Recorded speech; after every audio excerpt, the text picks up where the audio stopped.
Romanos 9,16. Assim, pois, não depende de quem quer ou de quem corre, mas de usar Deus a sua misericórdia.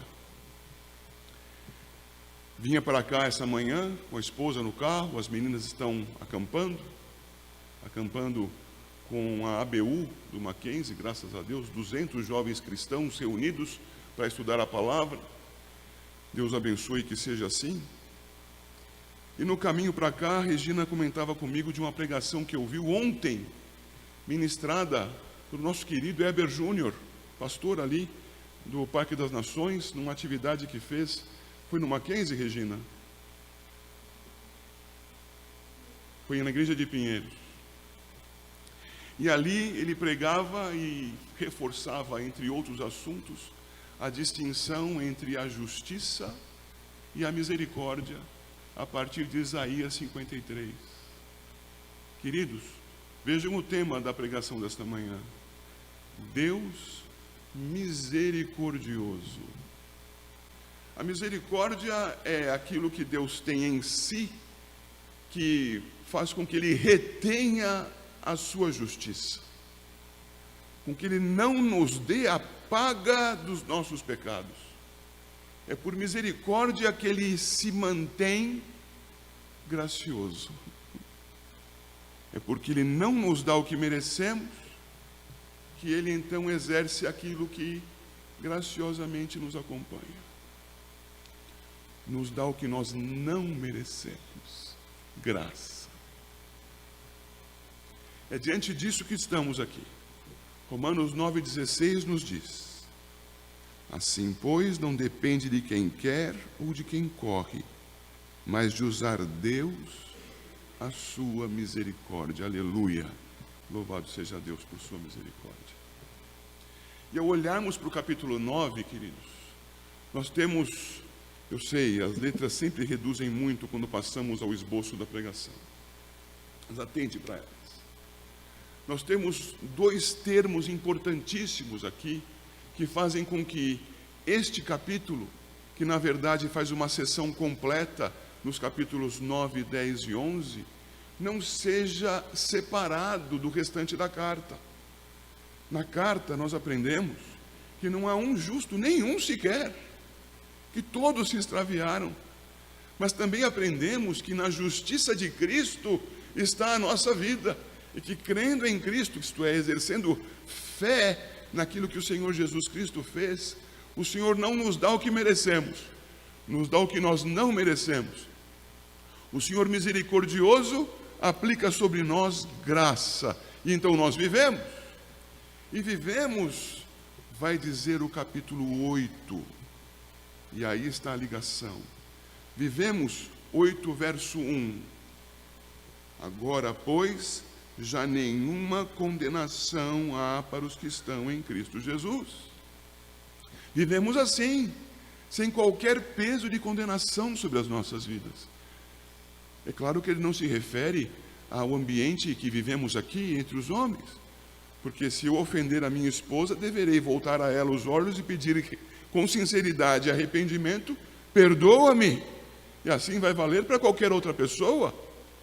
Mas diante de Deus, por causa de Cristo Jesus, não há mais qualquer peso de condenação. E até mesmo aquela ofensa que causei, na hipótese, a alguém que amo, com o perdão dela, não traria perdão diante de Deus. Mas por causa de Cristo, eu também sou perdoado diante do Senhor. E lembre-se sempre que quando eu peco contra alguém, também peco contra o Senhor.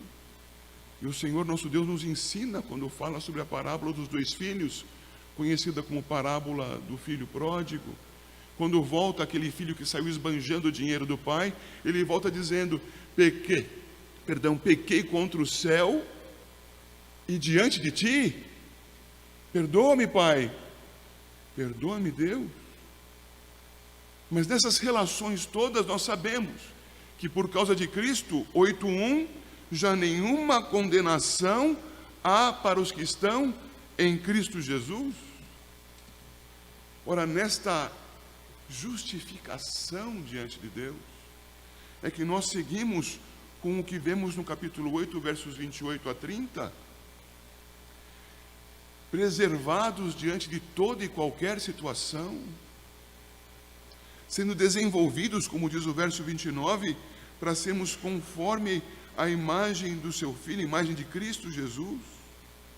E isto é feito, irmãos, vejam o verso 30, aos que o Senhor predestinou, chamou, justificou e glorificou. Logo, o capítulo 8 nos mostra que nós estamos seguros diante de Deus, porque Ele cumpre em nós aquilo que Ele determinou cumprir. Ele nos predestinou para tanto. Predestinados para a vida, estamos seguros.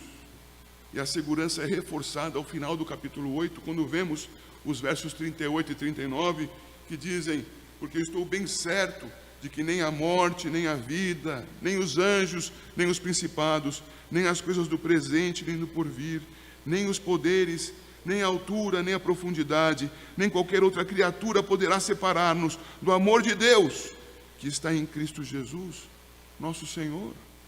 Estamos seguros. E é aqui que começa o argumento do capítulo 9. Estamos seguros porque, predestinados por Deus para a vida, temos graça da parte de Deus. Temos o exercício do coração de Deus em nosso favor, não nos dando o que merecemos por causa da sua misericórdia. Assim, queridos, predestinação e segurança são coisas que o Senhor nos dá, porque nos predestinou, nos sustenta. E então Paulo começa a argumentar no capítulo 9, conforme nós temos aqui nessa porção da projeção. Olhando para 9,16, vemos: assim, pois, não depende de quem quer ou de quem corre. Não é por vontade, não é por esforço, não é porque alguém um dia despertou dizendo: hoje eu vou ser um homem religioso, hoje eu vou seguir algum princípio moral importante, hoje vou prestar algum culto, que somos salvos.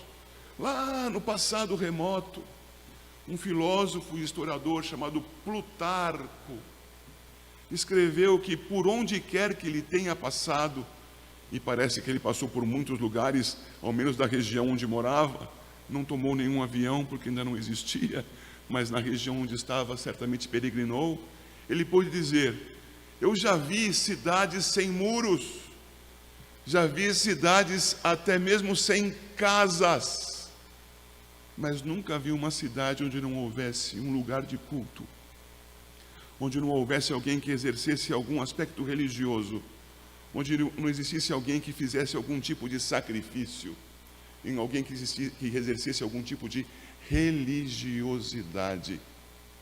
Todos os homens buscam a divindade, ignorando a divindade. Se esforçam, se empenham, porque sabem que lhes falta. Mas a palavra diz que não é porque alguém quer ou porque alguém corre que a salvação o alcança. Paulo argumenta e vai dizer nos versículos 1 a 5 que não depende da história de um povo que tenha andado com Deus por muito tempo a sua salvação. 9 de 1 a 5 diz assim: digo a verdade em Cristo, não minto, testemunhando comigo no Espírito Santo a minha própria consciência. Tenho grande tristeza e incessante dor no coração, porque eu mesmo desejaria ser maldito, anátema, separado de Cristo, por amor de meus irmãos, meus compatriotas segundo a carne. Eles são israelitas, pertence-lhe a adoção, sobre a qual já mencionarei, irmãos, e também a glória, as alianças, a legislação, o culto e as promessas. Deles são os patriarcas, também deles descende o Cristo, segundo a carne, o qual é sobre todos, Deus bendito para todos sempre. Amém. Não se confunda, o verso 5 acaba falando sobre o Senhor Jesus e exalta o Senhor Jesus, não exalta os judeus. Diz aqui, deles descende o Cristo segundo a carne, o Cristo que é sobre todos, Deus bendito é o Cristo para todos sempre. Mas e os israelitas, os judeus? Eles são o povo que foi adotado por Deus, isto é, recolhido por Deus para ser cuidado, para que, cultuando ao Senhor com fidelidade, fosse preservado. E a palavra ensina, irmãos, que tal preservação deveria servir de testemunho aos povos. Vejam como é abençoado o povo que segue a Deus, que o obedece. E na medida em que um povo como este não serve a Deus, qual é a palavra do Senhor? É a palavra que se cumpriu com o reino do norte e do sul, quando se dividiram. Sobre o do norte, com a sua extinção, sobre o do sul, com o seu exílio. A palavra do Senhor é que aquele que por ele é escolhido, para que por meio dele, vejam novamente o verso 5, venha o Messias. Se esse povo não anda no caminho do Senhor, ele está perdido. Logo, a história de Israel não foi suficiente para redimi-lo. Paulo é enfático ao dizer que eles têm os patriarcas, deles descende o Cristo, vejam a ênfase, segundo a carne. Um povo separado para que o Senhor Jesus viesse por meio deste povo para libertar os cativos do pecado, predestinados para a vida. É o contexto da epístola. Pois acabamos de ver no final do capítulo 8 que somente em Cristo está a salvação, só em Cristo está a segurança, não na história, não no caminhar por séculos, chamando a si mesmo como povo de Deus. É preciso andar com o Senhor.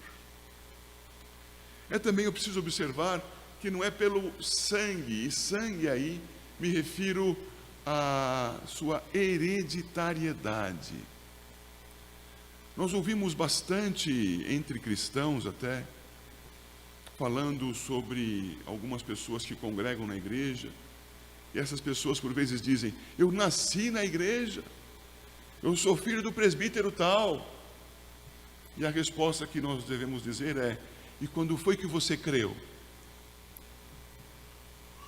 Porque não adianta ser filho de presbítero, se não creu em Cristo, está perdido.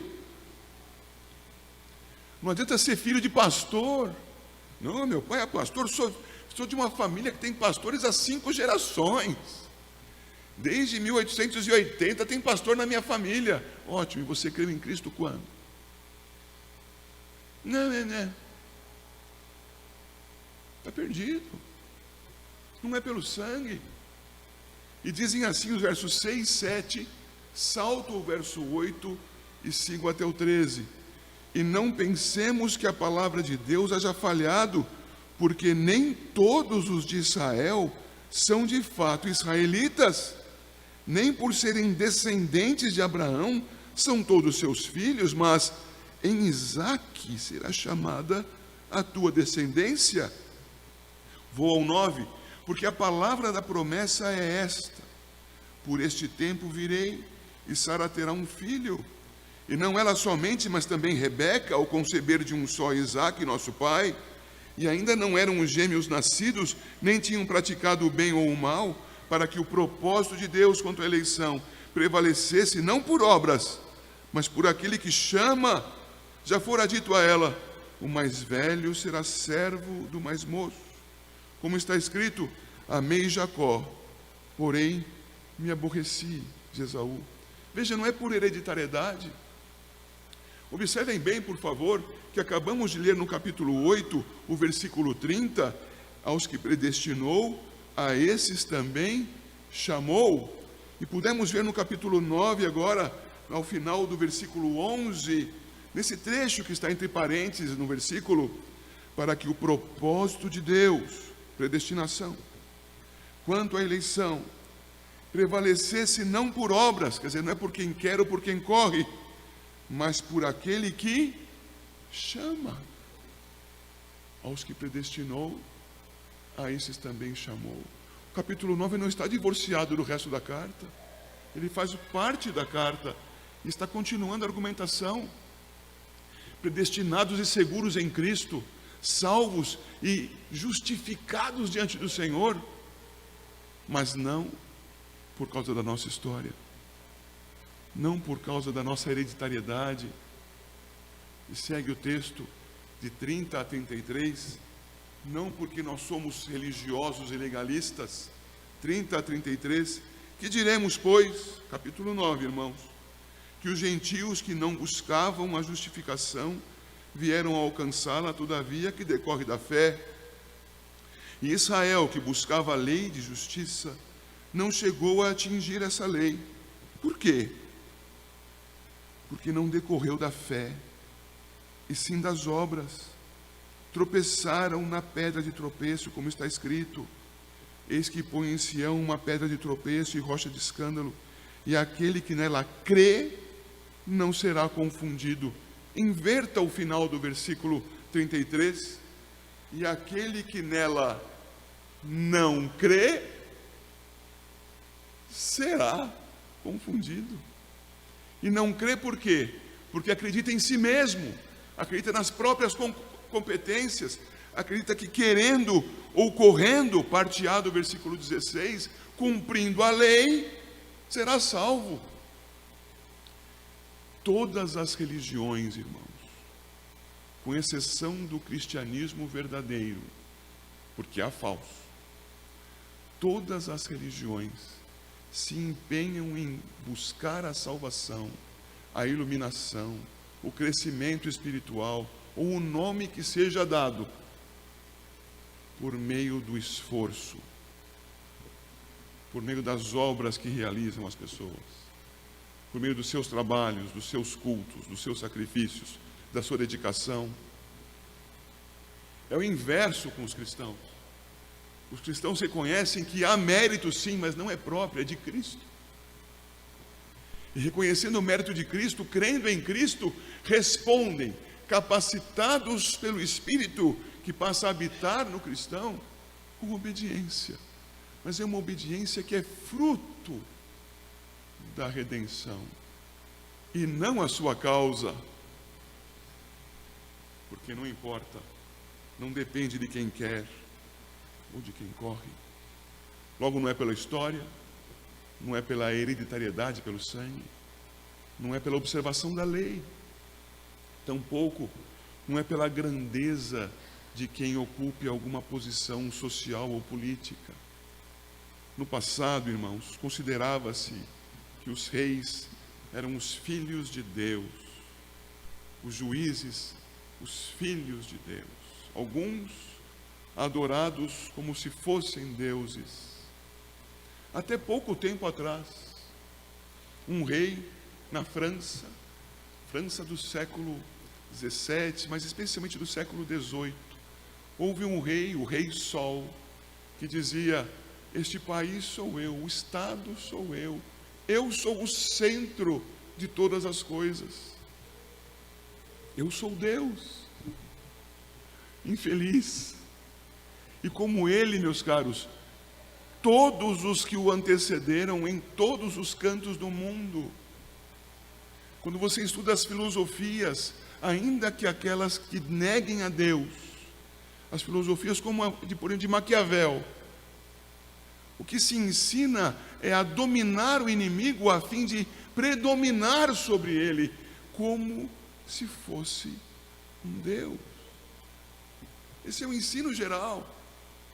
Os reis se entendem como deuses, mas pior do que isso até, o povo entende que seus reis, seus presidentes, seus juízes, seus governadores, sejam pessoas tão elevadas que sejam dignas de adoração. Não são, irmãos. No tempo de Moisés, o Deus mais importante de então não era Horus, Ra, Ísis, Osíris. Era o faraó. Era o faraó que dizia quem vivia e quem morria. Logo, por maiores que fossem os cultos às divindades falsas que eles levantavam, era o faraó que exigia adoração, pois se não fosse assim, morte. Veja o verso 17, a grandeza de Faraó e o seu significado. Porque a Escritura diz a Faraó: para isso mesmo te levantei, para mostrar em ti o meu poder, e para que o meu nome seja anunciado por toda a terra. Você se lembra dessa história? Houve salvação para Faraó, para o seu exército, para o Egito nos dias da libertação do povo de Israel. Foi a maior catástrofe de todos os tempos sobre o Egito. As maravilhas de Israel foram as pragas do Egito. Para terminar, meus irmãos, o exército morreu afogado sob as águas do Mar Vermelho. Que grandeza é essa? A grandeza de um homem pecador, carente de redenção, mas que não a reconheceu. E por mais religioso que fosse, por mais que adorasse a si mesmo ou a outros deuses, perdeu-se. Porque não é pela grandeza que se obtém salvação. Fecho esse argumento observando comentários dos discípulos quanto aos ricos nos dias de Jesus. Vem um certo homem e diz ao Senhor Jesus: que devo fazer para ser salvo? Jesus pergunta a ele quanto aos mandamentos da segunda tábua: você honra teu pai e a tua mãe? Você fala a verdade? Você evita o adultério? Ah, sim, tudo isso tenho feito. Você é cobiçoso? Vende as tuas coisas, dá aos pobres e vem e segue-me. E então ele tristonho saiu. Lembra-se disso? Porque o que ele mais queria eram as coisas da terra e não as coisas dos céus. Deus, ele não queria Deus, ele queria preeminência, domínio. Então os discípulos ficam assombrados. Se este se perdeu, rico, salvo por si mesmo, quem pode ser salvo? E a resposta de Cristo: aos homens é impossível, mas os impossíveis dos homens são possíveis para Deus. Não é por nenhum desses fatores que Paulo elenca no capítulo 9, a história de uma nação, a história de uma família, a observação estrita da lei. Vejam os fariseus morrendo sem Cristo. Não é pela grandeza, pela riqueza, pelo poder social, econômico, político. Nada disso salva. A predestinação e a segurança estão em Cristo, debaixo da segurança que o Senhor nos dá. Por que então seremos salvos? 9:16, parte B. Mas de usar Deus a sua misericórdia. De que depende a nossa salvação? De usar Deus a sua misericórdia. E como é que ele usa a sua misericórdia? Começa pelo trecho que alguns têm como o mais precioso do capítulo, 19 a 24. Vejam lá comigo. Tu, porém, me dirás: de que se queixa ele ainda? Pois quem jamais resistiu à sua vontade? Quem és tu, ó Deus, para discutires com Deus? Repito porque lhe mal. Quem és tu, ó homem, para discutires com Deus? Porventura pode o objeto perguntar a quem o fez: por que me fizeste assim? Ou não tem o oleiro direito sobre a massa, para do mesmo barro fazer um vaso para a honra e outro para a desonra? Que diremos, pois, se Deus, querendo mostrar a sua ira e dar a conhecer o seu poder, suportou com muita longanimidade os vasos de ira, preparados para a perdição, a fim de que também desse a conhecer as riquezas da sua glória, em vasos de misericórdia, que para a glória preparou de antemão, os quais somos nós, a quem também chamou, não só dentre os judeus, mas também dentre os gentios. O que ele está dizendo aqui? Por que somos objeto da misericórdia de Deus? Porque Deus, sendo soberano, assim determinou. Porque Ele, sendo aquele que na figura é o oleiro, é o que prepara o vaso a partir do barro, da mesma massa que faria um vaso bom, faz um vaso mau, e os vasos estão aqui no verso 22 e 23. O vaso de ira, preparado para a perdição pelo oleiro. O vaso de misericórdia, verso 23, preparado para a glória pelo oleiro. Ele preparou conforme a sua vontade e determinação. Logo, o primeiro argumento de Paulo em favor de que somos redimidos, porque a misericórdia de Deus se aplica sobre nós, é que tal misericórdia depende não de quem quer ou de quem corra, mas da soberania de Deus. E isto é terrivelmente ofensivo ao homem que quer ser soberano sobre si mesmo. É por isso que Deus é tratado por tantos como um déspota, como um rei violento e agressivo, porque nós não entendemos que servi-lo, amá-lo e obedecê-lo, sendo a razão da nossa vida, é o melhor que pode acontecer conosco. É bênção. Submetemo-nos ao soberano Deus. Deus é soberano, primeira razão, porque somos salvos. Versículos 14 a 18 vão nos dizer assim: que diremos, pois? Há injustiça da parte de Deus? De modo nenhum. Eu paro aqui um instante. Observe a palavra injustiça. Se houvesse justiça, o que aconteceria mesmo? Todos se perderiam, porque todos pecaram e destituídos estão da glória de Deus. Deus aplica a justiça e então sobra nada. Sobra, na verdade, o inferno. A quem? A todos. Então Deus não é injusto. Deus é misericordioso. Sigo pelo 15.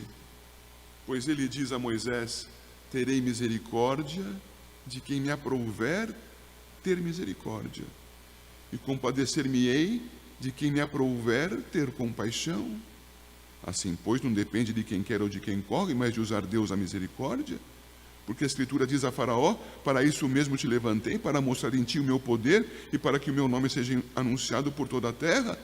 Logo, tem ele misericórdia de quem quer e também endurece a quem lhe apraz. O Deus soberano predestinou para a vida, predestinou para a morte, usando os termos da nossa confissão de fé, predestinou para a vida, pré-ordenou para a morte, termos distintos apenas para que nós não nos confundamos quanto à sua misericórdia e à sua justiça. Mas é o mesmo termo no grego e é a mesma coisa que Deus fez. Ele destinou grupos distintos da humanidade para destinos diferentes. E o faz por sua vontade. Ele, sendo soberano, exerce justiça e exerce misericórdia, misericórdia de Deus. Razão por sermos salvos. Agora vamos ler aquele verso que saltei há pouco. Qual foi mesmo no trecho de 6 a 13?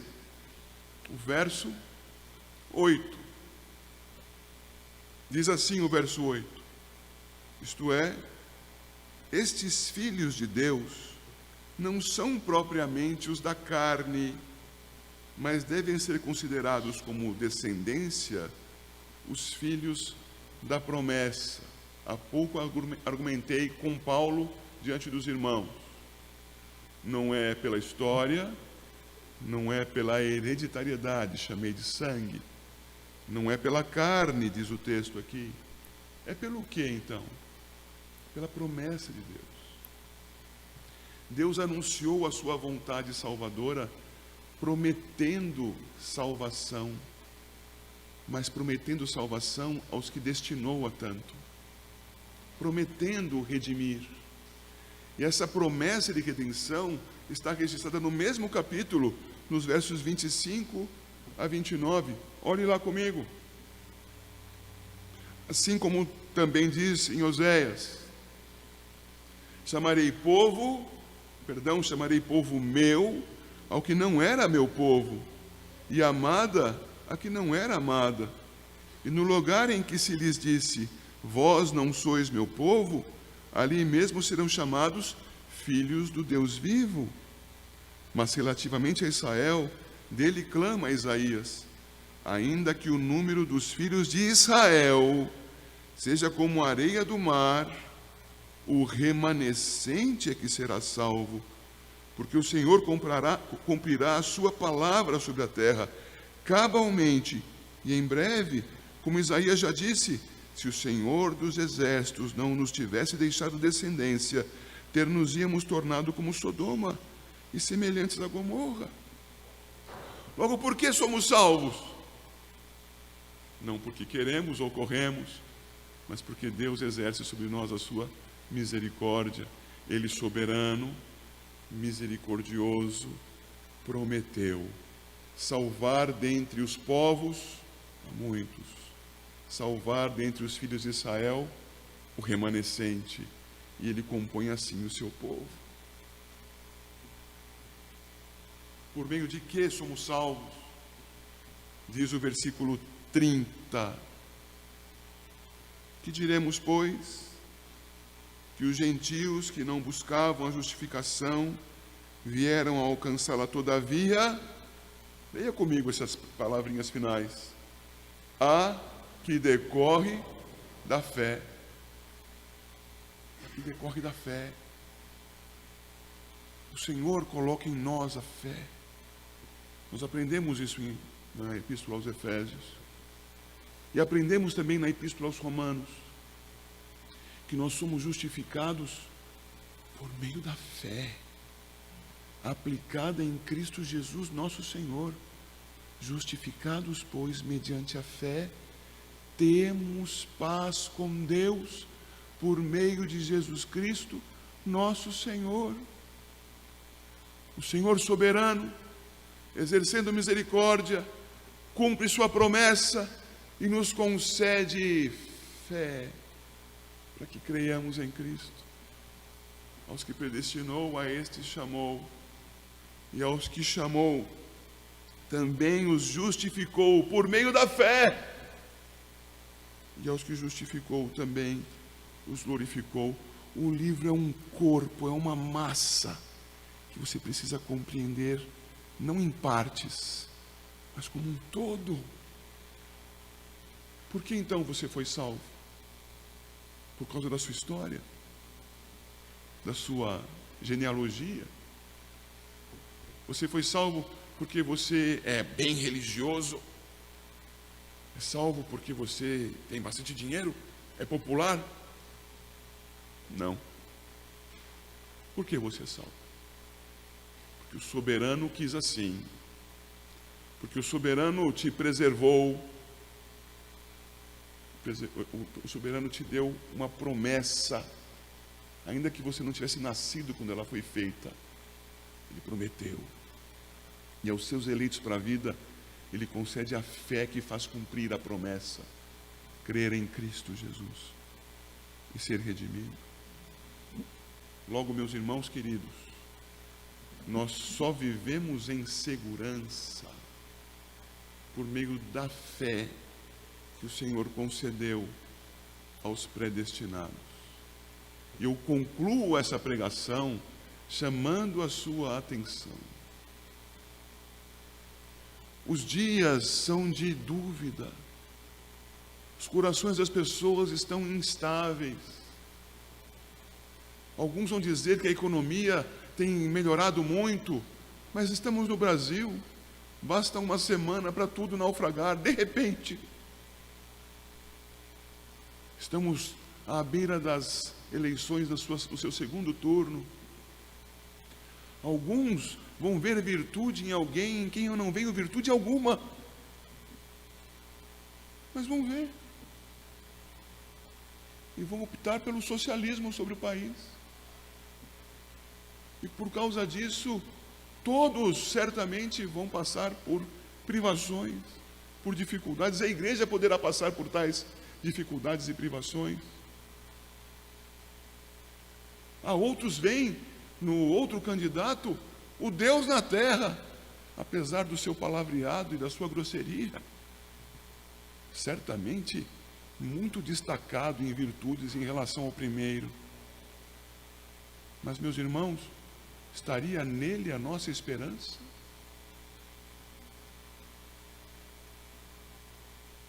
É olhando para Cristo, é crendo em Cristo, exercendo aquilo que Ele nos deu, fé em Cristo, fomos predestinados para Ele, que vivemos sobre a face da terra. Nós vamos exercer o nosso voto, faltam 15 dias. E ao fazê-lo, meus irmãos, façamos de modo que honre a Deus. Lembre-se, quando você apertar as teclinhas, que os dígitos a serem apertados devem ser aqueles que mais se aproximem do que honra a Deus. Lembre-se que o nosso Senhor Jesus pode não estar em corpo ali, mas o Deus Filho, na verdade a Trindade, é onipresente. Os botões que você apertar, você o fará diante de Deus. Faça bem, honre a Deus, mas não deposite a sua esperança junto com o seu voto. Deposite o seu voto e espere em Deus. Se os dias que virão serão duros ou não, confie em Deus. Se forem duros, para que você seja fiel na dor. Se forem super suaves, para que você seja fiel diante do conforto. Fidelidade a Deus, esperança em Deus, segurança em Deus. Segurança por meio da fé. Fé em Cristo, concedida aos predestinados, que eu creio é o seu caso. Deus abençoe a igreja, em nome de Jesus.